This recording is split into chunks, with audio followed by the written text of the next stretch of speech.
fazemos no momento do nosso desespero? Você já se perguntou isso? Hoje o nosso estudo será sobre o desespero.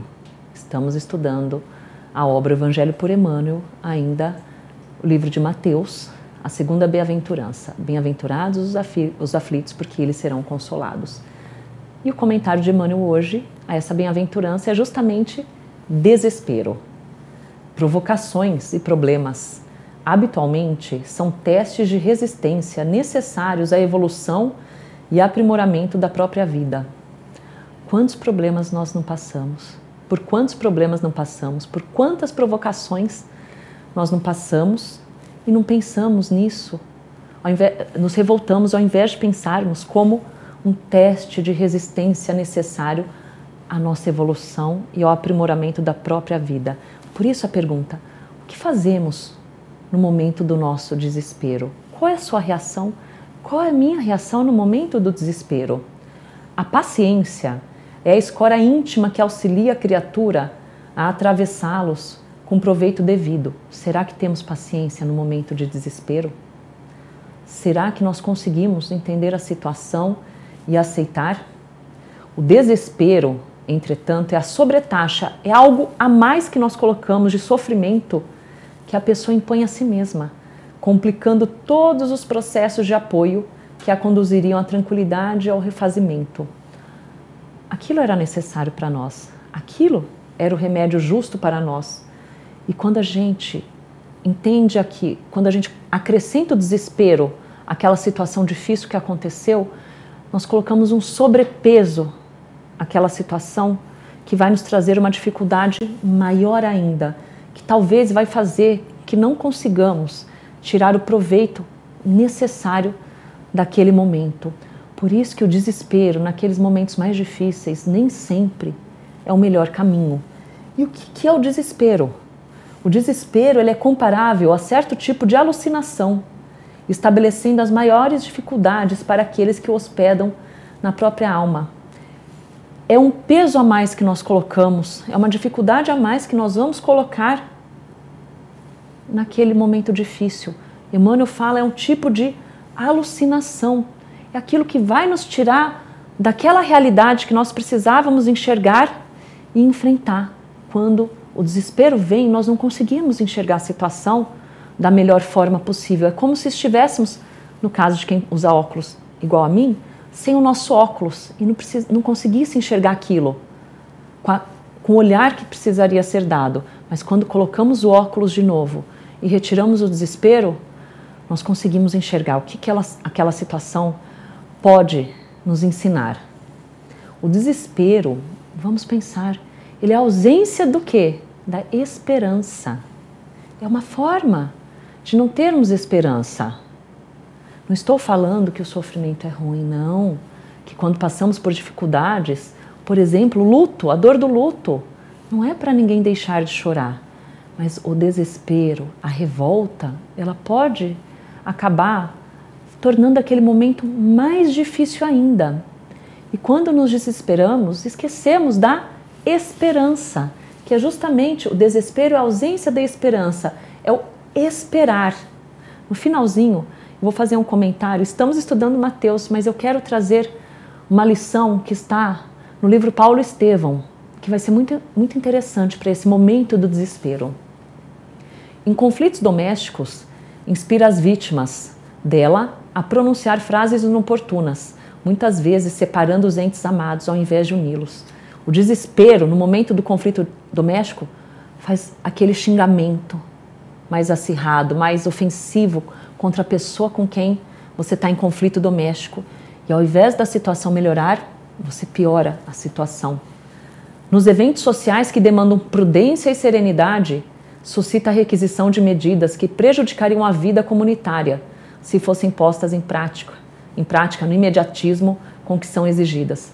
O desespero, em nenhum momento, ele nos ajuda.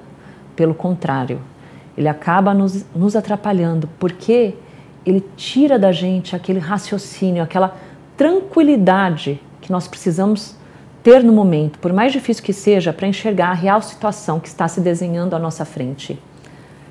Nas reivindicações justas, costuma antecipar declarações e provocar acontecimentos que lhes caberiam atingir.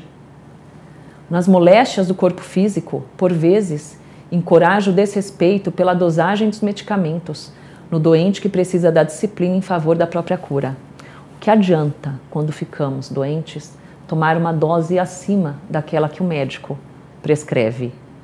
O que adianta, no nosso momento do desespero, pensar, eu vou tomar, ao invés de 1 comprimido, eu vou tomar 2 porque eu vou sarar antes. Não é assim que as coisas funcionam, porque tudo tem o seu tempo.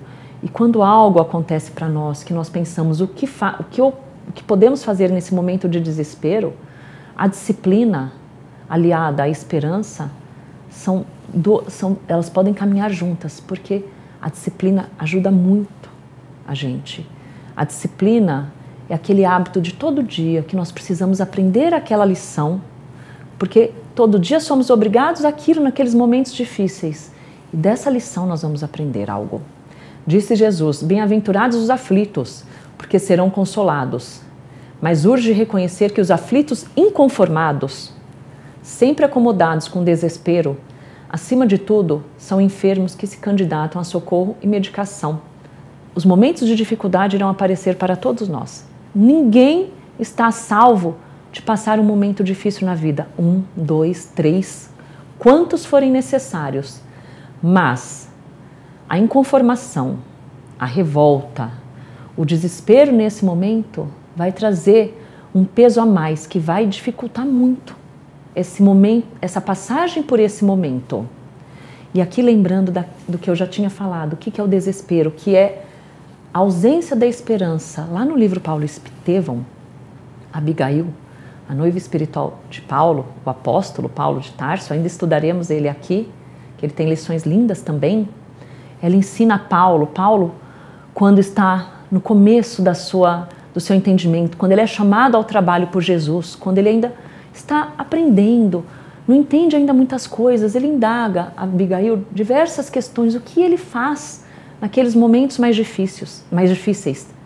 E Abigail ensina, ama em primeiro lugar, trabalha em segundo lugar, que é o que Emmanuel fala, ação, nada, não cabe a nós ficarmos parados esperando, precisamos da ação, ama, trabalha, perdoa e por último, espera, que é a esperança.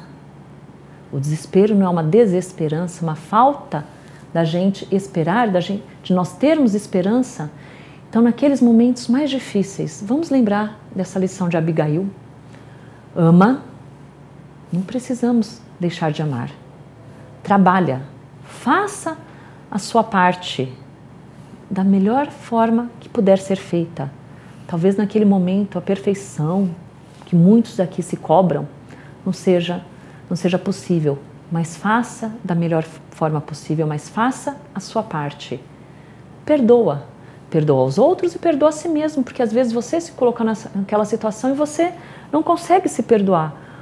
Nosso perdão, esse perdão próprio, nosso mesmo, ele é muito essencial, ele é necessário. E por último, espera. Aprende a esperar o tempo de Deus e não o nosso tempo, porque as coisas não são as coisas que precisam acontecer nas nossas vidas não são no nosso tempo, mas sim no tempo de Deus. Lembra daquela sementinha que nós vamos lançar ao solo e ter que regar todos os dias. Se formos nos desesperar porque ela não consegue brotar, nós vamos deixar de regá-la, mas precisamos regá-la todos os dias, nem com pouca água, nem com muita água, mas a dose necessária para que ela possa florescer, crescer e dar flores e bons frutos. Muito obrigada. Se você gostou desse nosso estudo de hoje, comente nas nossas redes sociais, se inscreva nos nossos canais e nos siga.